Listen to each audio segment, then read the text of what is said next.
कहाँ जा रही सुमिला बहन? हम समझ गए घर में गाय भैंस लगने को है, टाइम हो गया तुम्हारा। को कमला बहनों चल गई, तुम्हारे घर का काम पड़ेगा, तुम तो रुक जाओ, 2-4 दिन रुको जा आश्रम पे। परसों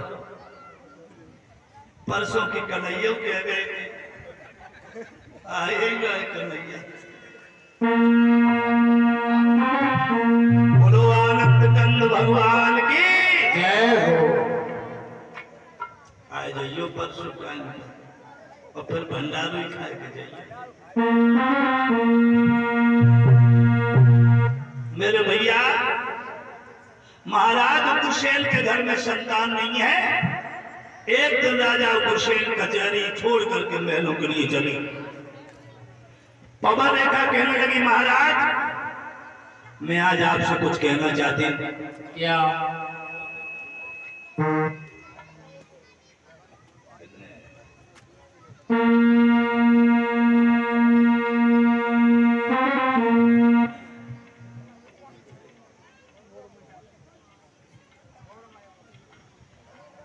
बोलो आनंद कंद भगवान की जय हो।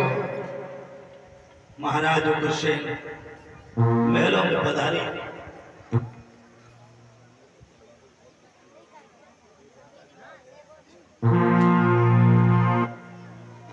श्री सुखदेव जी वर्णन करते हैं राजा परीक्षित।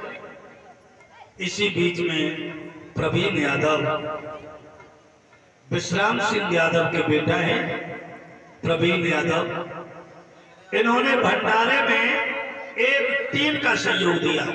बड़े बड़े दानदाता बैठे हैं और ये सबके सहयोग से ही तो भंडारा हो रहा है। आप लोग भंडारे में भी सहयोग कर रहे हो, मुझे भी व्यासपीठ पर बहुत सम्मानित किया। ये प्रवीण यादव हमारे विश्राम सिंह भैया के बेटा नंगला विकास, इन्होंने एक टीम का सहयोग भंडारे में दिया। बहुत बहुत बधाई। और प्रवीण भैया ने एक टीम के साथ साथ में मुझे भी 101 मुद्राओं से सम्मानित किया। बहुत बहुत बधाई आपके लिए। मेरे प्यारे भक्तों, श्री सुखदेव जी वर्णन करते हैं राजा परीक्षित, महारानी पवन रेखा बोली है, आज मेरा आंगन में मन नहीं लग रहा है। अगर आपकी आज्ञा हो जाए तो जंगल में महात्माओं के दर्शन करके लौट आऊं। राजा उग्रसेन ने आदेश दे दिया, पवन रेखा चलिए।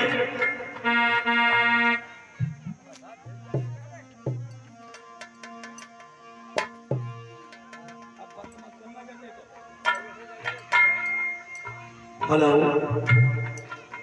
एक जंगल में पहुंची, पक्षी कदम कदम पर बाहर ले रहे। पवन रेखा रथ से नीचे कूद पड़ी और धीरे धीरे आगे बढ़ी। संग की सहेलियां छूट गई और पवन रेखा धीरे धीरे वहां पहुंची जहां दुर्मिलन नाम का राक्षस रहता है। वैसे भागवत में लिखा है ये कंस जो है 9 भाई था। कंस उग्रसेन का बेटा था और ये 9 भाई था। ये भागवत का प्रमाण है। लेकिन ये गोविंद दास विनीत हुए हैं। गोविंद दास विनीत ने भागवत में लिखा हुआ, अपनी उन्होंने अगर अलग कथा लिखी है, उस भागवत में कंस की जो उत्पत्ति बताई है वो इसी प्रकार से है कि राजा उग्रसेन के संतान नहीं है। ये पवन रेखा जब जंगल में पहुंची जहां पर दुर्मिलन नाम का राक्षस रहता है, दुर्मिलन नाम के राक्षस ने महारानी के यौवन को देखा, कामांध हो गया। कौआ अंधो रात में दिन में उल्लू होए और कामी अंधो रात दिन बुद्ध गई सा। कामी अंधा होता है। और दुर्मिलन नाम को राक्षस भैया घूमत घूमत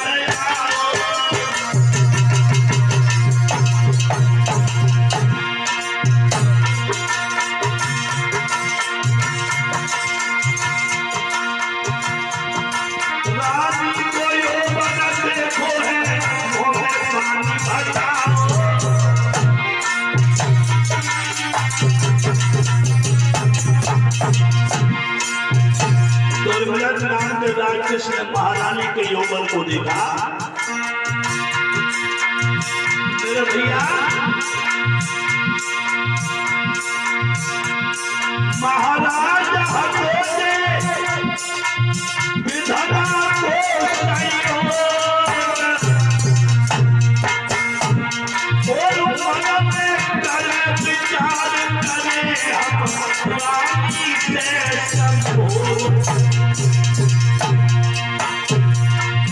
और मुरली पाले श्याम कहा विधवा की सती भई और मुरली पाले श्याम कहा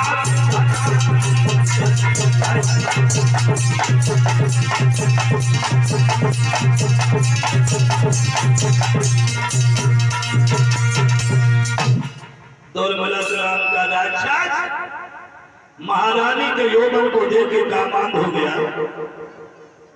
माया भी था ये। पहले के राक्षस कायाकल्प कर लेते थे, इसने माया के द्वारा उस बेहद जंगल में आ दिया गया। ये सतीश भैया हंसा पोखर से ये 51 मुद्राएं बिहारी जी के चरणों में भेंट कर रहे हैं। कामना करेंगे सतीश भैया के हाथ हमेशा दाल की तरफ बढ़ते रहे, बिहारी जी की कृपा बनी रहे। ये माया भी है। भयंकर आंधी आ गई, उस बेहद जंगल में तूफान छा गया।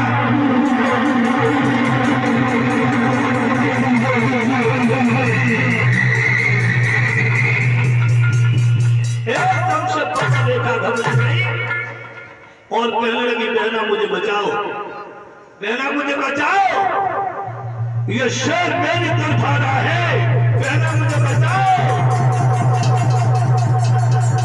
कोई नहीं आया। दुर्मलक नाम का राक्षस महाराज उग्रसेन का रूप धारण करके पवन रेखा के सामने पहुंचा। मैया ने ना जान पाई ये पापी कौन है। होनी बड़ी बलवान है, टाले कभी टलती नहीं, पाप की टहनी कभी फूलती फलती नहीं। जय हो मेरे प्यारे भक्तों, दुर्मलक नाम का राक्षस सामने आया।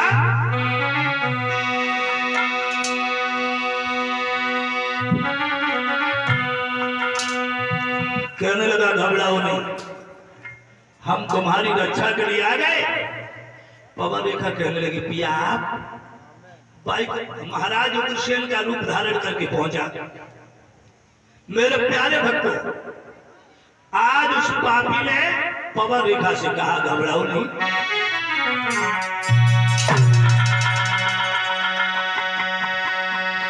बोला है प्रिय रुदिन मत कर, हाजिर है तेरा रखवाला।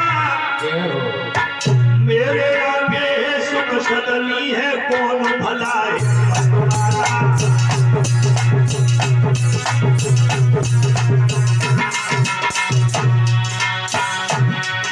मेरे आगे सुख सदनी है, कौन भला है मतवाला।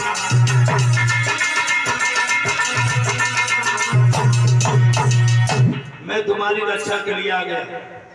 बाबा देखा कहने लगी महाराज आप बोले हम तुम्हारे पीछे पीछे आ गए। और क्या बोला वो कुत्ता? मैया ने ना जाने पापी कौन है।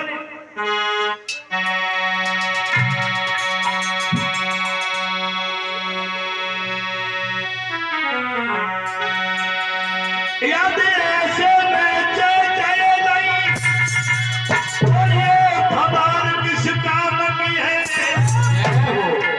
ऐसे में गोदी खाली है तो ये बाहर।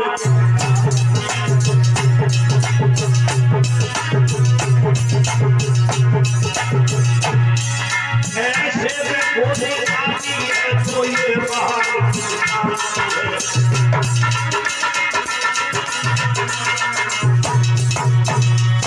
मेरे प्यारे भक्तों, बहलाने लगा, फुसलाने लगा। श्री सुखदेव जी वर्णन करते हैं राजा परीक्षित धोखे से उसने उसके सतीत्व को नष्ट किया।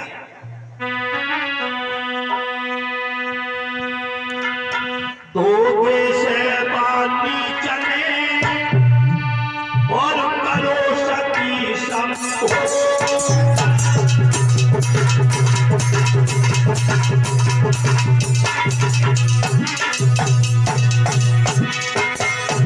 बहुत सुंदर।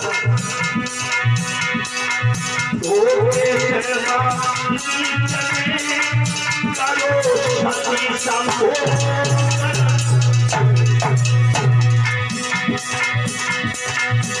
और प्रकट हुई अंत में पापी को संयोग।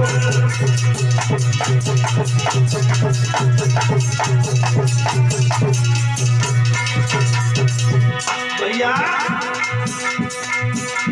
नगर में आओगी जब चलिया के नहीं धन की दूध बदलिया।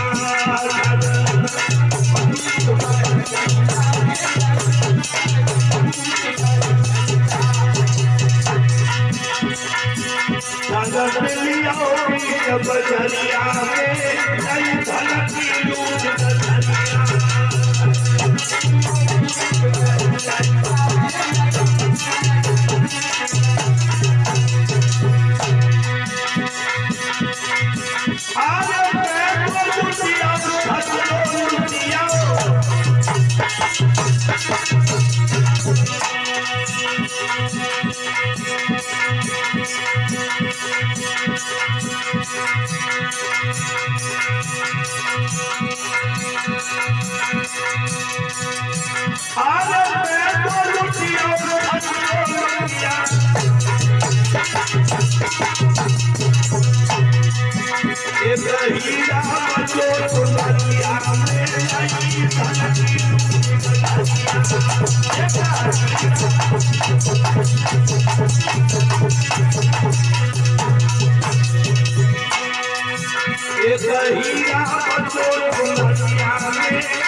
बोलो आनंद कंद भगवान की जय हो।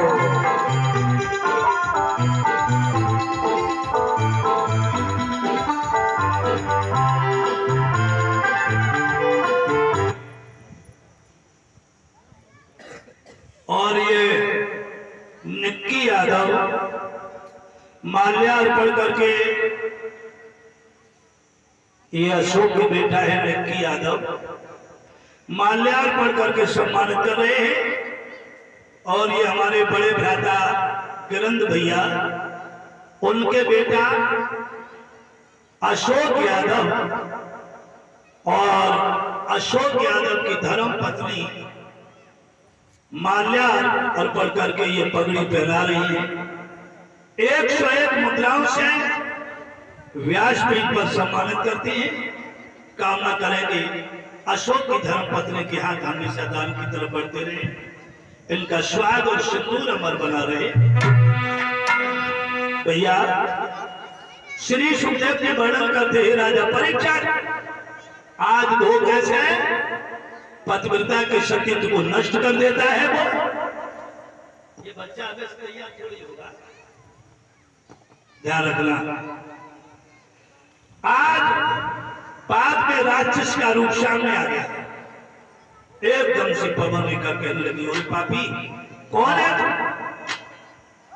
दुर्मिलन नाम का राक्षस कहने लगा, घबराओ ना, तेरी गोद से ऐसा बहादुर पुत्र पैदा होगा जो ऋषियों को बहुत सताएगा, महात्माओं को बहुत रुलाएगा, लेकिन याद रहे भगवान के हाथों के द्वारा वो मारा जाएगा। एकदम से पवन लेकर कहने लगी, और ये हत्यारे, ये तूने क्या किया? मैं तुझे मार देती, मैं तुझे अपनी शक्ति से जला देती, लेकिन तूने तेज को प्रथम बुझा दिया। शायद तू नहीं जानता, पतिव्रता के अंदर कितनी बड़ी शक्ति होती है। दुर्मिलक नाम का राक्षस अटाच करके हंसने लगा।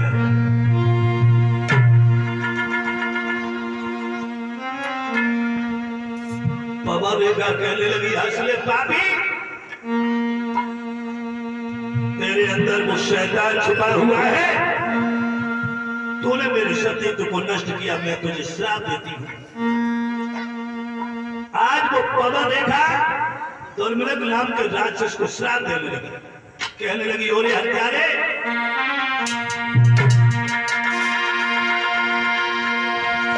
ओरे तेरे जैसी काऊ को जवानी न मिले,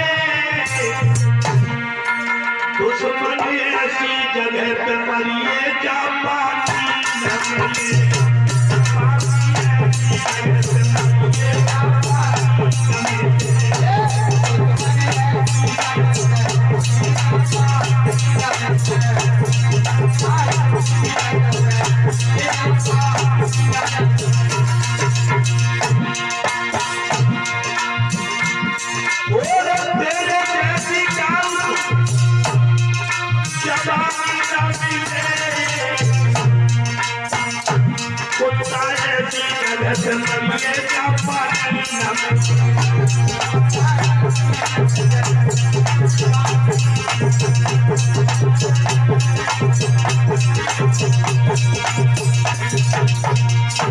आज राज्य चला जाता है, बाबा रेखा घर आई। धीरे धीरे समय व्यतीत हुआ। श्री सुखदेव जी वर्णन करते हैं, राजा परीक्षित अशुभ घड़ी में राक्षस पैदा होता है। जब ये कंस पैदा हुआ, अशुभ होने लगे, उल्कापात होने लगे, आंधी आ गई, तूफान सा आ गया, बादल गरजने लगे। जब ये कंस पैदा हुआ, राजा कुशल ने ब्राह्मणों को बुलाया। ब्राह्मणों ने इसका नाम कंस रख दिया, कंस। और जब ये कंस बड़ा हुआ, मेरे प्यारे भक्तों, शराब पीने लगा। और मिटने के लक्षण कितने होते? चरखी न खेती मेड़ पर कुआ, कम है लागान बेदखल कैसे हुआ। राखी थी वैश्या खाए थे बुआ, और पीनी थी शराब खेलो तो जुआ। जुआ। पांडव धर्मराज युधिष्ठिर ने भी जुआ खेला। मेरे भैया द्रौपदी को भी हार गए। शराब पीना, जुआ खेलना, ये मिटने के लक्षण। तुम्हारे जनगला विका में कोई पीता नहीं है। हाँ, पी दे तो बहुत लोग मार रहा है। अब लोग हंसने लगे पीछे। इसका मतलब है कि कई लोग पीते हैं। भैया एक बात बताएं आपको,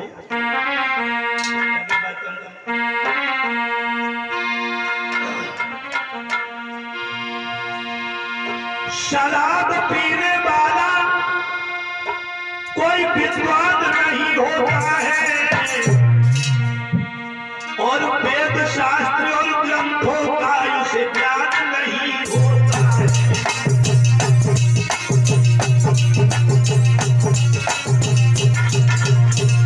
बहुत ध्यान दें, 56 करोड़ नहीं, 56 करोड़ यादव शराब पी के मरे थे। मरे थे 56 करोड़ यादवों का विनाश हो गया था। ये परसों सुनाऊंगा, मैं आपको बताऊंगा परसों।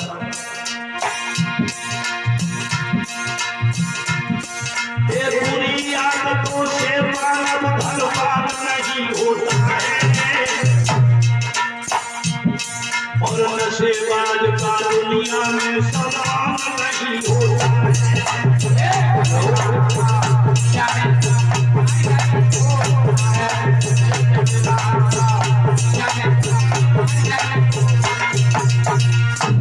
बुरी आदतों से मानव धनवान नहीं होता है, और नशेबाज का दुनिया में सम्मान नहीं होगा। और एक बात और बताएं, जब मैया को पति शराबी होता है ना, अब यहाँ कोई बात, यहाँ तो आप पीते न लें, यहाँ सब देवता बैठे हैं, लेकिन जिस माँ का पति शराब पीता है उस माँ का जीवन नर्क हो जाता है।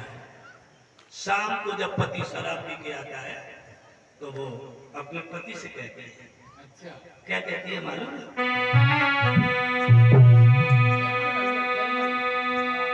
सुनो भैया, शाम को जिसका पति शराब पी के आता है वो माँ पति से बोलती है कि मैं तो शर्म न जाती मरी। समझ ले? हाँ जर्मन भैया समझ गए। तो पूछे ही फाड़ देते हो। कहती है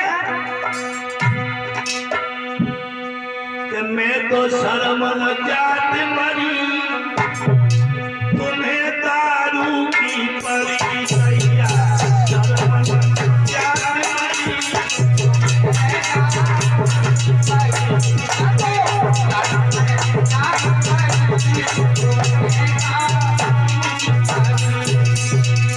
क्या कहती है? मैं तो शर्म न जाती मरी,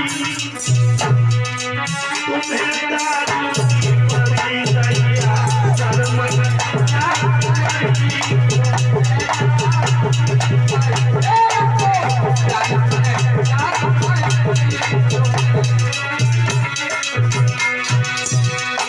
कहती है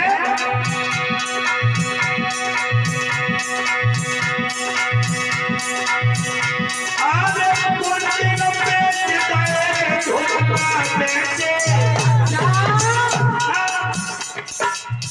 कुंडल बेच जाए, मेरी मैया ने झुमका बनवाए के बहू बेच जाए, जब कानन में पीतल पहले घूम जाए तुम्हें शराब डालना।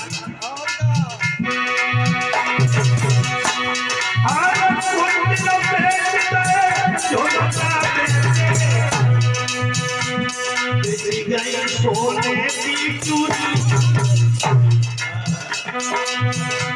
बिक गई सोने की चूड़ी, तुम्हें दारू की पड़ी सैया,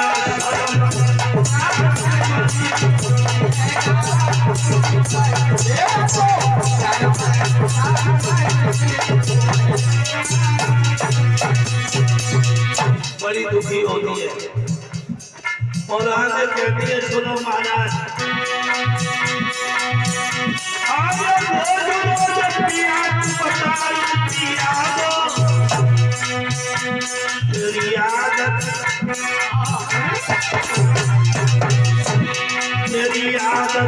बहुत बुरी,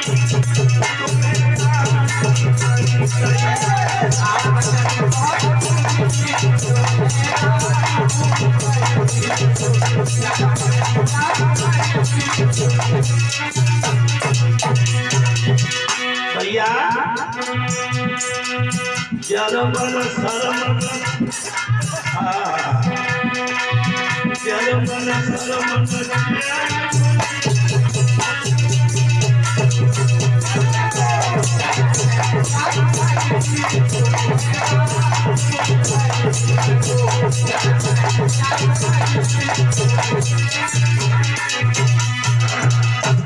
कुछ लोग ये कहते हैं ये शराब का ये समुद्र का मंथन हुआ तो बामे से ये अमृत निकला है। अमृत ध्यान रखना, ये समुद्र का जब मंथन हुआ है तो 14 रत्न निकले, लेकिन ये शराब वहां पर शराब शब्द नहीं है, श्री रंभा विश्व बारुड़ी, बारुड़ी, बारुड़ी का अर्थ जो है कुछ लोग शराब से लगा देते हैं, लेकिन नहीं, विश्व बारुड़ी, बारुड़ी नामक कन्या निकली थी जो दैत्यों को दी गई। शराब समुद्र का रतन नहीं है। मेरे प्यारे भक्तों, 56 करोड़ यादवों का विनाश हो गया मदिरा का सेवन करके। इसलिए हाथ जोड़ के कहता हूं, निवेदन करता हूं आपसे, इसे हाथ नहीं लगाना, आप बोल जाए इसमें तमो क्या निस्तर फिर मरा। जैसा आदमी खाएगा, जैसा भोजन करेगा, वैसा ही आहार विहार जैसा होगा, वैसा ही चित्त हो जाएगा, वैसी प्रवृत्ति हो जाएगी। वैसे आपके यहाँ तो हमने बहुत कम देखे हैं। हमने कई गांव ऐसे देखे हैं जिनमें 20-20, 15 साल के लड़के, 12 साल के लड़के शराब पीते देखे, गुटखा खाते, तंबाकू, बीड़ी, शराब, सिगरेट जो व्यसन है, ये स्पष्ट लिखा होता है तंबाकू से कैंसर होता है। समझ ले बिहारी, तू भी सुबह उठ करके भट्टा सा चलाता है, ये बीड़ी बहुत पीता है। सवेरे देखो है भट्टा से चल लो भाई। आखिर में इससे पर्यावरण दूषित होता है, अंदर खराबी आती है। अगर रक्त नालियां ढीली हो और खून की चाल बढ़ जाती, शराब पीने से रक्त नालियां ढीली हो जाती, शराब पीने वाले का चेहरा बुझ जाता है, समय से पहले चला जाता है। रक्त नालियां ढीली हो, खून की चाल बढ़ जाती, और जिसके कारण आमाशय में बीमारी छा जाती।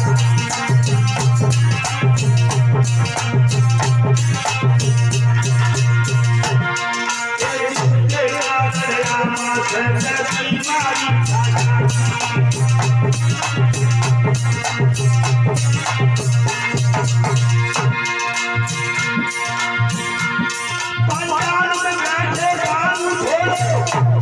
भैया पंजाब में बैठे काम छोड़ो, राजीव तुम्हें समझा देंगे, और कोई और भगवान की दारू को ना बतावे।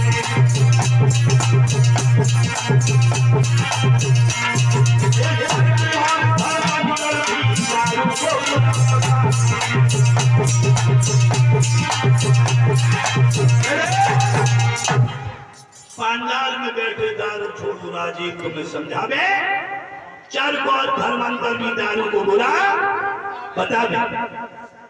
कंस जो है मदरा का सेवन करता है, धीरे धीरे बड़ा हुआ, अत्याचार करने लगा। मेरे प्यारे भक्तों, राजा उग्रसेन से लोगों ने कहा, महाराज आपके बेटा कंस के अत्याचार से हम लोग दुखी हैं। राजा उग्रसेन ने कंस को बुलाया, कहा बेटा कंस, रैयत की हवा बदल गई। मेरे प्यारे भक्तों, उसी समय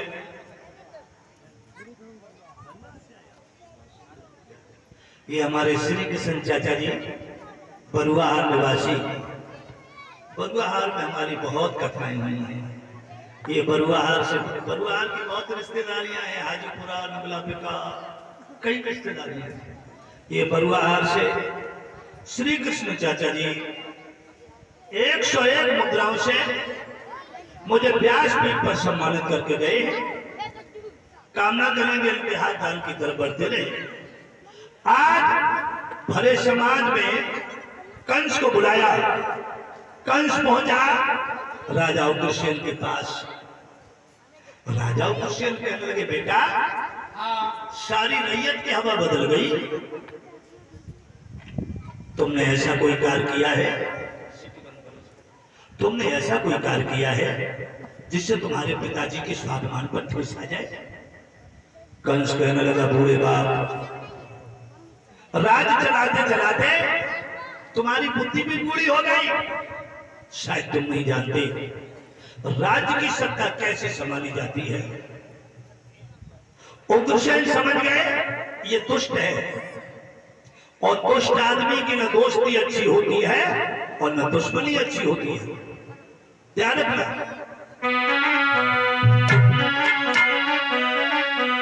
अगर घर में दुष्ट बेटा है, आप लोग बहुत ध्यान से सुने,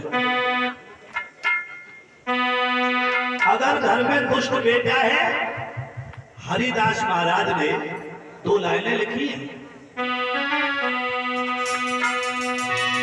बहुत ध्यान से आप लोग सुनिए। आरे ऋण का पिता विभचारिणी मैया हो रूपवती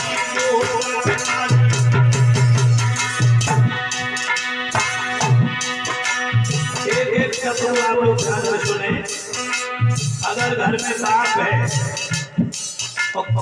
ऋणी है, कर्ज ले लेकर के औलाद को पढ़ा रहा है, पाप नहीं है, बहुत बड़ा दुश्मन है।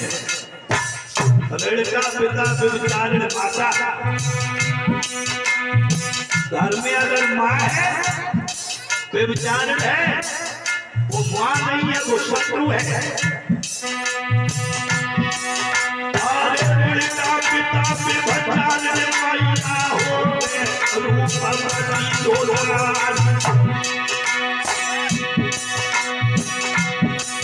और विधवा थी मूर्ख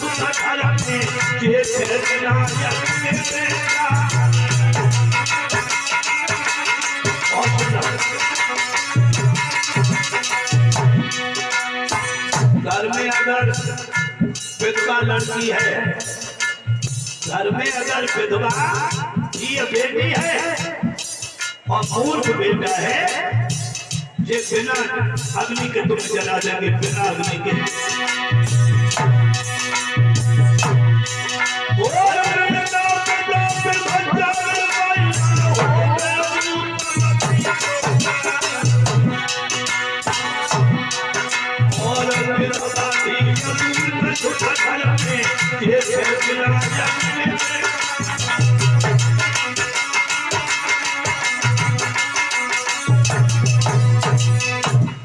ऋणकर्ता पिता शत्रु, चाणक्य जी ने लिखा है, ये तो हरिदास महाराज ने लिखा है। ऋणकर्ता पिता शत्रु, माता शत्रु विभचारिणी, रूपवती नारी शत्रु, पुत्र शापन पर लिखा है। अगर घर में पिता है और कर्जा ले लेकर के औलाद को पढ़ा रहा है, वो पाप नहीं है, दुश्मन है। और घर में अगर माँ है विभचारिणी है, मां नहीं है, वो दुश्मन है। धीय विधवा धीय, घर में अगर विधवा बेटी है और मूर्ख बेटा है, ये बिना अग्नि के जला देंगे, मर जाओगे बहुत जल्दी। मेरे प्यारे भक्तों, राजा कुशल ने विचार किया, ये मूर्ख है, दुष्ट है। और दुष्ट आदमी का स्वभाव कैसा होता है? ओले जैसा। ओले जब पड़ते हैं फसल को नष्ट कर देते हैं और बाद में खुद भी नष्ट हो जाते हैं। ओले फसल को भी नष्ट कर देते हैं और बाद में खुद भी गल जाते हैं। यही स्वभाव दुष्ट का होता है। दुष्ट आदमी न चैन में रहेगा और न किसी को चैन में रहने देगा। उग्रसेन ने मुकुट कंस को दे दिया। आज कंस राजा बन के बैठा है, सिंहासन पर बैठ गया। कंस ने आदेश किया, मेरे पिताजी का श्रृंगार करो। हथकड़ी बेड़ियां आ गई, राजा उग्रसेन को जेल में डाल दिया और राजा बन के जब बैठा, राजा बना है कंस। कंस ने विवाह किया। मगध देश का एक राजा था जिसका नाम था जरासंध। जरासंध की दो लड़कियां अस्थि और प्राप्ति, उनके साथ में कंस ने विवाह किया। मेरे प्यारे भक्तों, कंस के चाचा की बेटी देवकी, ये देवकी 7 बहनें हैं। सोचने लगा कंस, अब अपनी बहन के भी पीले हाथ कर दे।